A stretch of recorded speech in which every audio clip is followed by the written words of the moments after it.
কালের বিবর্তনে অনেক কিছুই হারিয়ে যায়। এদেশে এখন আর আর্মেনি সম্প্রদায়ের কেউ নেই, তবুও ঢাকা শহরে এখনও আর্মেনিদের কথা মনে করিয়ে দেয় পুরনো ঢাকার আর্মেনি টোলা এবং আর্মেনি টোলার জীর্ণ ম্লান আর্মেনি গির্জা। অষ্টাদশ ও 19 শতকের প্রথমার্ধে অতি ক্ষুদ্র একটি সম্প্রদায় হওয়া সত্ত্বেও ঢাকা শহরে আর্মেনিরা প্রভাবশালী ছিলেন। অষ্টাদশ শতকে লবণ ব্যবসা ছিল ইস্ট ইন্ডিয়া কোম্পানির একচেটিয়া। লবণ উৎপাদন ও বিতরণের জন্য কোম্পানি নিয়োগ করত ঠিকাদার, আর পূর্ববঙ্গে লবণের ঠিকাদারদের অধিকাংশই ছিলেন আর্মেনিরা। এই ঠিকাদারি ছাড়াও পান, পাট ও কাপড়ের ব্যবসায় ছিল তাদেরই কর্তৃত্ব। আবার জমিদারিও ছিল অনেকের।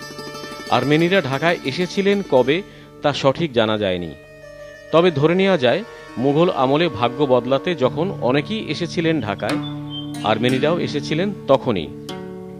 সেই থেকেই এই অঞ্চলটি পরিচিতি পায় আর্মেনি টোলা নামে। যতদূর জানা যায় মুঘল আমলে আর্মেনিয়ানরা ঢাকায় আসেন এবং এই এলাকায় বসবাস শুরু করেন। সেই থেকে এই এলাকা আর্মেনি টোলা নামে পরিচিতি লাভ করে। ধনী আর্মেনিয়ানরা ঢাকায় তৈরি করেছিলেন নিজেদের থাকার জন্য প্রাসাদ তুল্য সব বাড়ি। বর্তমানে আর্মেনি টোলায় যে আর্মেনি গির্জাটি দেখা যায় তা নির্মাণ করা হয়েছিল 1781 সালে।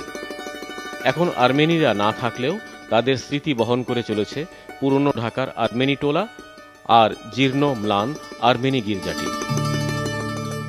নাজির হোসেন, বৈশাখী, ঢাকা।